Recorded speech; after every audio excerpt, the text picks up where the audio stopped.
Hello everyone, I am Ifra, hope you are doing well. तो start करते हैं आज का टॉपिक। आज हम पढ़ने वाले हैं टैली ईआरपी में डिस्काउंट ऑन परचेज का टॉपिक डेबिट नोट वाउचर में। ठीक है, तो इसके लिए क्या होता है, आपने देखिए प्रीवियस सेशन में देखा होगा, हमने परचेज रिटर्न किया था, कुछ अमाउंट था, मतलब मान लीजिए हमने 50% परचेज किया था, फिर उसका कुछ अमाउंट जो हमने रिटर्न कर दिया था, फिर 100% हमने परचेज किया था और 100% ही हमने रिटर्न कर दिया था।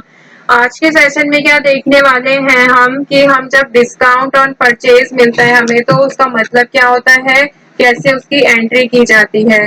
तो आपको पता है debit note voucher is related to defective और डैमेज प्रोडक्ट एंट्रीज। ठीक है, तो बात करते हैं डिस्काउंट ऑन परचेज की। अब मतलब कि अगर हमने कुछ सामान जो है ऑर्डर किया है और उसकी क्वालिटी हमें बाद में जब हम उसको चेक करते हैं तो हमें उसकी क्वालिटी जो है पसंद नहीं आती या फिर हमें कम लगती है, तो हम उसको रिटर्न करने के लिए हेल्पलाइन नंबर पर कॉन्टेक्ट पर कॉल करते हैं सप्लायर के पास, और वो हमसे कहते हैं कि हम इसको रिटर्न तो नहीं कर सकते, क्योंकि काफी कंपनीज में क्या होता है कि रिटर्न पॉलिसी नहीं होती है। तो वहाँ पे क्या बोला उन्होंने कि हम इसको रिटर्न तो नहीं कर सकते, हम आपको इस पर डिस्काउंट दे देंगे कुछ परसेंट।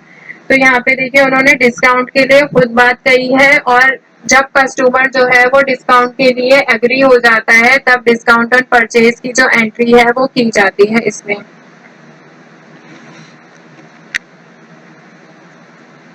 तो डिस्काउंट ऑन परचेज की एंट्री करने के लिए आपको क्या करना होगा, सबसे पहले आपके बिजनेस में आपने कुछ सामान पहले परचेज कर रखा होगा, तभी आप उसको क्या करेंगे, उस पर आप डिस्काउंट ले पाएंगे। और यहाँ पर इसके लिए क्या करना होगा, हमें एक स्टॉक आइटम हमारे पास होना चाहिए जो हमने उसी मतलब जिससे हम बात करेंगे उसी बायर से जिसको हम रिटर्न के लिए कॉल करेंगे, उससे खरीदा हो। तो अकाउंटिंग वाउचर्स पे जाएंगे, सबसे पहले क्या करते हैं, यहाँ पर परचेज कर लेते हैं कुछ गुड्स को। F9 पर एंटर करेंगे, यहाँ पे सप्लायर इनवॉइस नंबर डाल देंगे 124, और यहाँ पे डेट डाल सकते हैं आप अपने अकॉर्डिंग जब भी आप परचेज कर रहे हो। ठीक है, अब पार्टी अकाउंट नेम में क्या लिखेंगे, इसमें हम कैश लिख देते हैं, और यहाँ पर सप्लायर में लिख देंगे, यहाँ पर मिस्टर राजेश से हम खरीद रहे हैं, उनका एड्रेस लिख देते हैं यहाँ पर शादरा, और स्टेट लिख देते हैं दिल्ली, और एक्सेप्ट कर लेते हैं। अब देखिए यहाँ पर हमारे पास कैश कितना है, 4,10,000 कैश है हमारे बिजनेस में। ठीक है, तो यहाँ पे परचेज लेजर में क्या आएगा, परचेज एंटर करेंगे, स्टॉक आइटम में क्या लिखेंगे, यहाँ पर जो भी हमें परचेज करना है ये सब हमने खरीद रखा है। ठीक है, और इस बार एंटर करेंगे, यहाँ पे क्या लिखते हैं, प्रिंटर, कि हम प्रिंटर खरीद रहे हैं, इलेक्ट्रॉनिक्स के ग्रुप में आता है। यहाँ पे क्या है, ये कैटेगरी में आप चाहे तो कलर या फिर ब्लैक एंड व्हाइट कुछ भी यहाँ पर प्रिंटर लिख सकते हैं, हम इसको नॉट एप्लीकेबल करते हैं। यूनिट्स में क्या होगा कि प्रिंटर आप बॉक्सेस में पैक वाइज या फिर पीसीज में कैसे नंबर वाइज कैसे आप परचेज कर रहे हैं वो यहाँ पर आपको एंटर करना होगा। तो यहाँ पे मैं पीसीस पर एंटर कर लेती हूँ और इसको एक्सेप्ट कर लेते हैं। ठीक है, अब यहाँ पे देखिए आइटम्स एलोकेशन फॉर प्रिंटर, तो यहाँ पे क्या लिखेंगे कि हम प्रिंटर्स को कहाँ पर रखना चाहते हैं। इतने सारे सामान हम अपने ऑफिस में तो रखेंगे नहीं, गोडाउन में रखते हैं। तो यहाँ पे हम गोडाउन ले लेते हैं दिल्ली, और क्वांटिटी ले लेते हैं 100 प्रिंटर हम परचेज कर रहे हैं 1500 के अकॉर्डिंग, मतलब कि 1.5 लाख का सामान हम यहाँ पे खरीद रहे हैं। तो यहाँ पे देखिए यहाँ पर कितना अमाउंट है, यहाँ पर 4,10,000 का है, जिसमें से 1.5 लाख का सामान हम खरीद रहे हैं, तो इसमें से ये माइनस हो जाएगा। यहाँ पे नरेशन लिख देंगे, being goods are purchased on cash, और इसको कर लेंगे एक्सेप्ट। अब देखेंगे यहाँ पर बाहर जाकर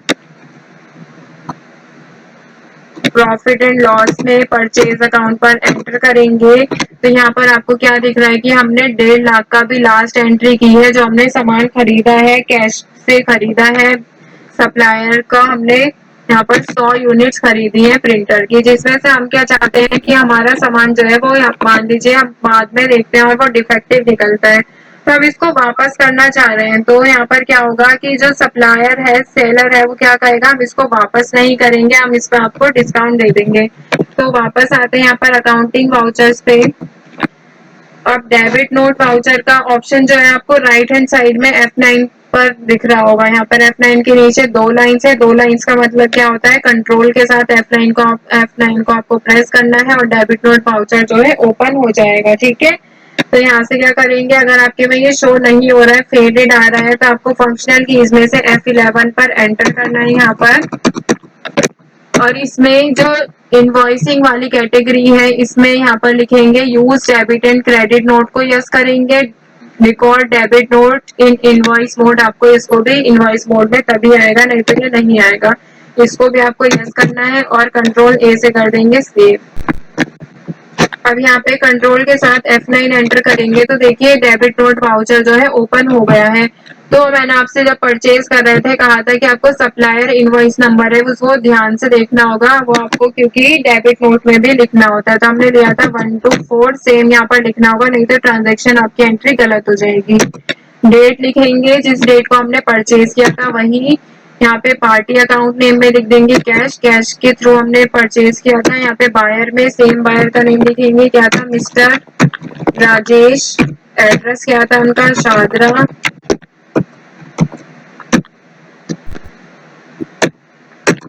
स्टेट था दिल्ली और यहाँ से एक्सेप्ट।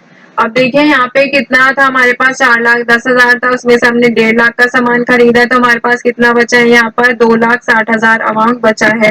परचेज लेजर में क्या लिखेंगे, यहाँ पर ऑल्ट सी से लिखेंगे, यहाँ पर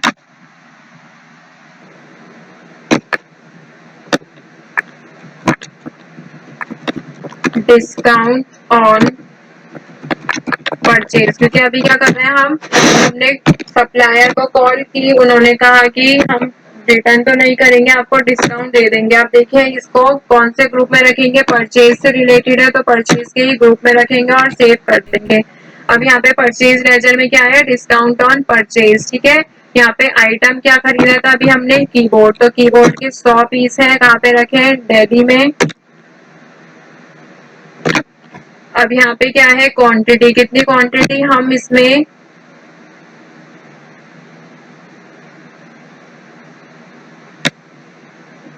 क्वांटिटी और रेट नहीं लिखेंगे। यहाँ पर क्यों नहीं लिखेंगे, क्योंकि हम इसमें रिटर्न नहीं कर रहे हैं, इसमें सिर्फ आपको एंटर प्रेस करना है। इसमें हमें डिस्काउंट चाहिए, एंटर करेंगे और यहाँ पर क्या होगा, वापस आएंगे। अमाउंट में क्या लिखेंगे, यहाँ पर जैसे कितने का सामान खरीदा था हमने, 1,50,000 का, तो हम यहाँ पे बोल देते हैं, एक सेकेंड एंटर करेंगे, 50,000 का हमें यहाँ पे डिस्काउंट मिल रहा है। ठीक है, तो यहाँ पे अमाउंट आ गया है 50,000। अब यहाँ पे एंटर करेंगे और लिखेंगे बीइंग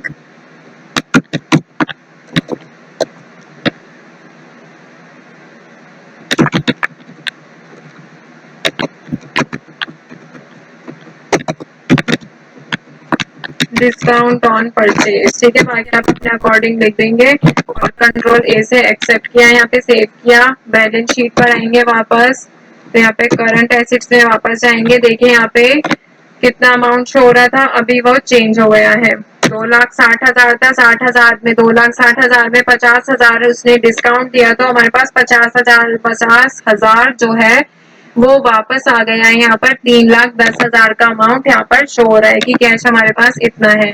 तो देखिए अगर मैं परचेज में जाकर दिखाती हूँ, एंटर करेंगे, यहाँ पर परचेज किया था हमने 1.5 लाख का, और यहाँ पे जो है ये डिस्काउंट ऑन परचेज हमें क्या दिखा रहा है, 50,000। ठीक है, तो यहाँ पर जो है ये, आई होप आपको क्लियर हो गया होगा कि कैसे ये शो होता है। अगर आपको डिस्प्ले में जाकर देखना है तो अकाउंट्स बुक में जाएंगे, यहाँ पर परचेज लेजर में एंटर करेंगे तो यहाँ पे आपको परचेज की जो एंट्रीज हैं वो शो हो जाती हैं। ठीक है, तो बेसिकली इसमें क्या था कि हमने 1.5 लाख का सामान खरीदा, जिसमें से सप्लायर को हमने कॉल किया कि यहाँ पर सामान खराब है, हम इसको वापस करना चाहते हैं। उन्होंने बोला हम वापस नहीं कर सकते, हम आपको इस पे 50,000 का डिस्काउंट देंगे। तो जिस भी रेट पर सप्लायर और बायर जो होते हैं वो अग्री हो जाते हैं, तो उस रेट पर क्या होता है, डिस्काउंट ऑन परचेज जो है बायर को मिल जाता है। तो इसमें 50,000 का जो है वो वापस डिस्काउंट मिल गया है। तो इसमें क्या होता है, दोनों तरह से पार्टीज को लॉस भी नहीं होता और ज्यादा रिटर्न भी नहीं आता। तो टॉपिक करते हैं यहीं पर कंप्लीट, मिलते हैं नेक्स्ट सेशन में। Stay tuned and thank you.